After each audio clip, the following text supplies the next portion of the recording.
कि आखिर वो पैनल कौन है वो पता चलना चाहिए। कहीं वही जो क्वेश्चन सेट किए वही तो पैनल नहीं बैठ रहे हैं, क्योंकि उनको पहले सिलेबस मिला होगा और वो सिलेबस मिलने के बावजूद अगर वो 10 से 12 क्वेश्चन अगर आउट ऑफ सिलेबस पूछ रहे हैं, यानी कि इस बार भी हो सके हम लोग के साथ अन्याय हो। और मेन बात है आखिर नागपुरी छात्र के साथ ही अन्याय क्यों होती है। इससे पहले जेपीएससी में भी इतना बड़ा विवाद हुआ कि 140 150 में 140 स्कोर किया गया कोटा में, और नागपुरी वालों के साथ 80-85 आया। यहाँ पे भी फिर भी जो ही 50 से 50 60 70 80 का एवरेज स्कोर रहा। यहाँ पे नगर पालिका में जो 29 को जो एग्जाम हुआ था फर्स्ट बार, उस टाइम 10 से 12 14 क्वेश्चन आउट ऑफ सिलेबस था, तो मिला गया यहाँ पे सर से बोला गया कि नहीं इस बार नहीं होगा। लेकिन जो री एग्जाम हुआ कैंसिल होके उस टाइम सेम कंडीशन में दोहराया गया। सबसे मेन बात है कि पैनल वो पैनल है कौन जिसके पास वो क्वेश्चन जाएगा। कहीं वही पैनल अगर रहे जो क्वेश्चन सेट कर रहे हो आउट ऑफ सिलेबस, जरूरी तो नहीं है कि हम लोग के साथ अन्याय हो। मतलब आप लोगों को जानना है कि आखिर पैनल में कौन है। क्या वही है जो आप लोगों को क्वेश्चन सेट किए हैं, क्या वही है जो देखेंगे, ये सवाल है। क्या ये सवाल आपने अंदर पूछा था? सर बात रखा गया, मैम बात रखा गया, पहले कहा है कि आप लोग आंसर की आने दीजिए, ठीक है, उसके बाद आप लोग ये करिएगा अप्लीकेबल, और उसके बाद नहीं होगा तो फिर पैनल जाएगा। तब आंसर की आने के लिए फिर बात रखा गया कि अभी तक आंसर क्यों नहीं आए हैं। जैसे कि सर बोले कि आंसर की क्यों नहीं आया है, तो बोला गया कि आप लोग वेट करिए, अभी जस्ट एग्जाम हुई रही एग्जाम, उसके बाद आप लोग आंसर किया आएगा तो फिर आप लोग जो बात है वो सुना जाएगा। और हम लोग पैनल को भेज दिए हैं। और पैनल डिस्क्लोज नहीं किया था, बोला जाता है कुछ चीजें जैसे क्वेश्चन जो बनाते हैं छापते हैं या फिर जो पैनल बैठेगा वो डिस्क्लोज नहीं किया था। इसमें कुछ सिक्योरिटी का भी मामला है, तो ये सब चीजें ओपन नहीं होती है इस तरह से। पैनल डिस्क्लोज नहीं किया जाएगा, नहीं किया जाएगा। आंसर के आने के बाद ही चीजें स्पष्ट हो जाएगी। आंसर के आने के बाद ही सब क्लियर हो पाएगा, और जो क्वेश्चन अगर नहीं रहेगा उसमें आप अटैच करके डाल सकते हैं, ऑनलाइन आपत्ति कर सकते हैं, ऑनलाइन कंप्लेन कर सकते हैं। ऑनलाइन कंप्लेन का बेसिकली ये ऑनलाइन कंप्लेन ही करना था इनका। अकॉर्डिंगली इनसे बात जो हो रही थी कि आंसर की आने के बाद ही आपको ये काम करना था। जो आज हम लोग पहुंचे हुए थे तो हम लोग को एक्चुअली आंसर की के बाद आना था, तो इन्होंने बोला अच्छी बात है कि आप प्रोएक्टिव होके पहले आए। और हम लोग भी इस चीज को देख रहे थे, तो हम लोग ये भेजने ही वाले थे, तो उन लोग एक्चुअली हमको लगा कि शायद वो फाइल उसी चीज का पकड़े हुए हैं जिसके बारे में बता रहे थे। तो देखते हैं, होप सो। अब तो अच्छा ही सोच सकते हैं। कितने स्टूडेंट हैं आप लोग इसमें? लगभग इसमें नागपुरी में कम से कम बट ये वाला तो अभी तो इसमें 500-600 लड़का होगा। नगर पालिका में 1000 से ऊपर है। अच्छा, तो सवाल लेकर आए थे, वो सवाल का जवाब मिला अंदर? जवाब जो मिलता है अगर उस पर काम हो तब तो उससे अच्छा कुछ है ही नहीं। जैसे कि सर ने अभी बताया कि नगर पालिका पहला एग्जाम हुआ, उस पर लेटर दिया गया, उस पर अगर एक्शन होता तो फिर ये एग्जाम में कैसे आ गया आउट ऑफ जो सिलेबस जो आया है ये क्वेश्चन, वो दोबारा कैसे आ गया।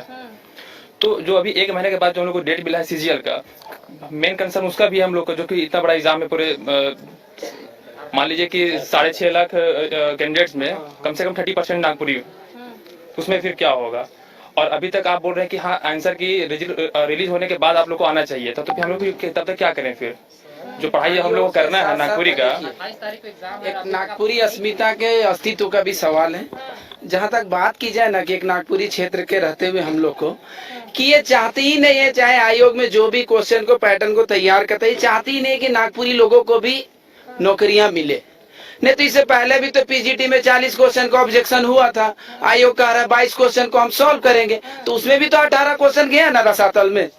तो आप चाहते ही का है, एक हम नहीं कह के हम गए अंदर गया नहीं गए, एक अगर देखा जाए ना अगर सामाजिक भावना के साथ भी अगर एक इंसानियत के नाते सब कोई पढ़ा लिखा है, सबको समझ आती है कि अब जैसे कि बोल रहे बड़े भैया ये भी आए सुबह से मेहनत करे, सब कोई आ रहा है। ऐसा नहीं है कि यहाँ पे कोई यहाँ किसी को भोज के लिए दावत मिला था, तो कोई नहीं आया है, ये अपने लिए भी नहीं आए हैं, यहाँ पे आए हैं तो आने वाले सभी युवा के लिए, सभी भविष्य के लिए आए हैं। या आज हमारे साथ ऐसा रहा, कल हो सके आने वालों के साथ भी तो ऐसी होगा। छात्र पढ़ेगा कि क्या करेगा बताइए। आजकल देखा जाए ना करेंट अफेयर पढ़ते पढ़ते हम बार बार बोलते हिस्ट्री बन जा रहा है। आप उसे भी पहले देखें, ये चाहते ही नहीं कि नागपुरी लोगों को नौकरी मिले। ये हम किसी भी क्षेत्रीय भाषा के खिलाफ नहीं है, झारखंड के सभी लोग हैं, झारखंड के सभी लोगों के लिए हम सम्मान रखते हैं। और जितना भी देखा जाए ना, एक और अवगत कराना चाहे, जितने भी ऑनलाइन प्लेटफॉर्म में जितने भी बड़े बड़े पढ़ाने वाले हैं ना, उनका एक सबसे बड़ा मिस्टेक यही है ना कि 1499 और 1050 का पैकेज कराएंगे नागपुरी के लिए, लेकिन किसी में ये दम नहीं है कि नागपुरी के लिए आके इन प्रांगण में लड़ेंगे। बस ये बड़ा परेशानी है। तो जिनको परेशानी है अभी अगर बोल रहे नगर पालिका में अगर 1000 ही है तो 1000 में कोई लाइब्रेरी में पढ़ रहा है वो तो तीर मार देंगे सीजीएल में, यही ना सोच रहे। नहीं ठीक है, हम मान रहे 10,000 है कुछ भी, तो 10,000 के जितने छात्र है या छात्रा है जितने अभ्यर्थी है वो सीजीएल में तीर मारेंगे ना, लाइब्रेरी में है उनके साथ परेशानी नहीं होगी। फिर जब आएंगे तो आयोग सुनेगा उनका, फिर भी तो वही दौड़ाएगा ना। तो आज अगर जमा नहीं हो रहे ना तो फिर भी बहुत परेशानी होगा। तो यही है कि नागपुरी वालों के साथ वो अन्याय नहीं करना चाहिए, जैसे सभी क्षेत्रीय भाषा के साथ किया जाता है ना इंसाफ, यह हमारा नागपुरी के साथ भी होना चाहिए बस, और हमें कुछ नहीं चाहिए। जब तक पैनल बैठेगा, जब तक आंसर की रिलीज होगा, तब तक तुम लोग सीजन का डेट आ गया है। तो उससे पहले भी तो पीजीटी में ऑब्जेक्शन तब तक क्या पढ़े था हम लोग, उसमें भी तो बोला ना 22 को सही देंगे, तो 18 को का तो गया होगा ना। क्वेश्चन भी छपना है। एक ऐसे आ रहे हैं कि आईटीआई ट्रेनर वाला, उन्हें बोला गया था कि लास्ट वाले का रिजेक्ट होगा तीसरा में, इनका पहला ही वाला रिजेक्ट हो गया। उसमें देखिए आईटीआई इंस्ट्रक्टर ट्रेनिंग ऑफिसर का जो था एग्जाम था, उसमें बोला गया था कि जो आप अंतिम रूप से जो आप आवेदन समर्पित किए हैं उसको वैध माना जाएगा, और जो प्रथम में जो आप समर्पित किए हैं उसको अवैध किया जाएगा। लेकिन मेरे साथ उल्टा हो गया, हम एक ही एग्जाम दिए हैं, ठीक है, और अंतिम रूप से जो समर्पित किए हैं उसको आयोग क्या की है, उसको जो है रिजेक्शन लिस्ट में डाल दी है। बताइए ये मेरे साथ अन्याय हुआ कि नहीं। अभी फिर आज सुबह हम आयोग से मिले तो उन्होंने मुझे ये आश्वासन दिया कि ठीक है आप एप्लीकेशन दे दीजिए, हम लोग इसको देखेंगे और एजेंसी जो एग्जाम ली है उससे हम संपर्क स्थापित करेंगे, उससे डाटा मांगेंगे और देखेंगे। कब तक बोले कि अभी आप वेट कीजिए, बस कब तक वेट करना है। बोलिए अगले साल तो फिर चुनावी वर्ष, क्या करें। नहीं हम मुझे बोला गया बस, बोले कि आप एग्जाम का तैयारी कीजिए। मतलब हम लोग बुड़बक, हम लोग एग्जाम में तैयारी करें, आयोग गलती करे भुगते हम लोग, वही चीज मेरे साथ हुआ। जबकि पता है जब रिएक्शन लिस्ट जब उसको निकाला गया है उसमें लिखा गया है कि 1 से अधिक एग्जाम यानी कि विभिन्न परीक्षा में शामिल होने पर आपका जो अंतिम रूप से जो समर्पित है उसको जो है वेल माना जाएगा। लेकिन मेरे साथ उल्टा हो गया है। अभी तक तो सीजीएल में कोई डेट का पता ही नहीं है। 28 और 4 बोला जा रहा है। मैम हम जान रहे हैं 28 और 4 है, लेकिन इससे पहले कुछ तो बोलिएगा ना कि एडमिट कार्ड का भी तो लिंक जनरेट नहीं कीजिएगा। आप क्या गारंटी, अभी फिर बोल देगा कि जितना सेंटर वाला बोल देगा कि नहीं अभी हम सेंटर में नहीं लेंगे, मैट्रिक है, इंटर है, सब कुछ तो आप ही के साथ परेशानी होगा।